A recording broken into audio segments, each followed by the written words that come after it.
I'm sure that Bob Iger thought when he returned as CEO that everything was just going to go perfect. He would look like the hero returning to save Disney after Bob Chapek made so many mistakes. But instead, it's just been more of the same. After a miserable 2022, 2023 has also been a disaster for Disney. Streaming losses, box office flops, and continuing to have problems with theme park attendance as more and more people view Disney as an inherently political company. Despite all the things that Bob Iger has promised, that Bob Iger has said, we want to quiet down the noise in the culture war. We don't want to be a political company.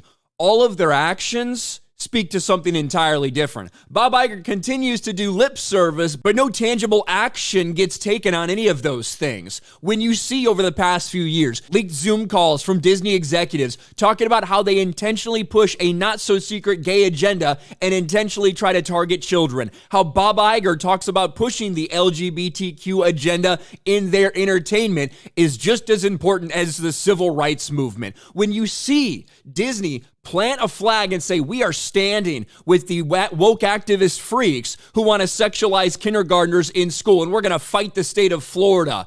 That turns off families. That turns off people that have traditional values. And we are now seeing that that is exactly the case. Exclusive. Disney's favorability plummets with conservatives after Snow White controversy.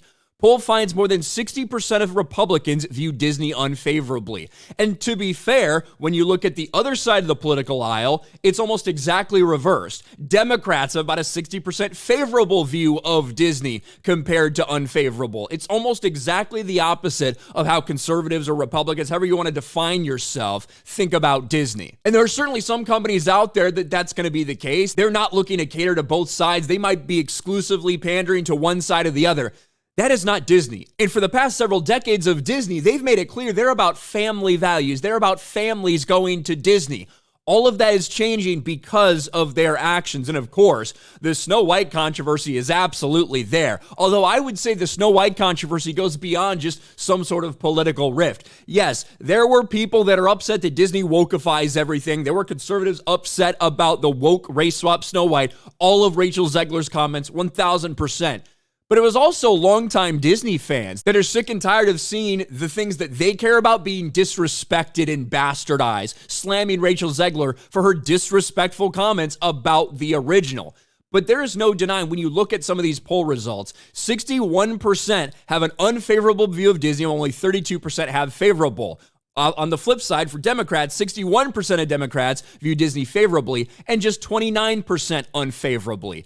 When you look deeper into some of these things, however, you can see that people in general don't think these companies should get involved in politics. A Gallup poll released this week found nearly 60% of Americans think companies should avoid politics, up from 52% last year. And only 37% think businesses should take a public stance on LGBTQ issues. What Disney's doing is not popular, and we're seeing that in terms of who's going to Disney right now, who's participating, who's actually going to the theaters, who's going to the theme parks. The question, has Disney permanently alienated its family audience? It might be yes, because when you look at the makeup right now of theme parks, you have more childless adults that are attending Disney theme parks than families. That is a big fucking problem, and that is exactly indicative of what this poll is showing everyone, that traditional values, traditional families, they no longer are very keen to support Disney because of everything that they've done.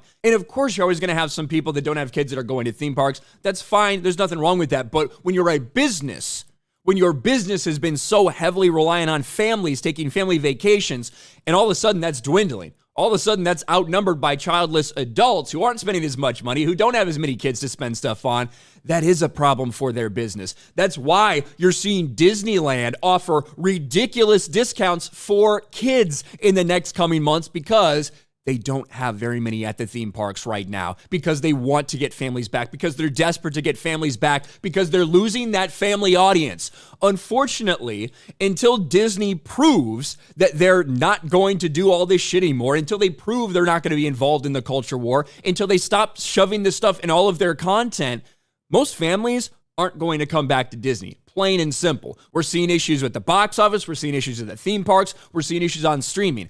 Everywhere, Disney has a very bad reputation for people that have those family values. And despite all Bob Iger's claims to the contrary, no one feels like Disney's ready to quiet the noise in the culture war. And it's obvious to see that people now view them as an inherently political left-wing company. Let me know your thoughts in the comments section below. Smash a like button, subscribe to the channel, ring the bell for notifications, share this video out there, and I'll talk to you later.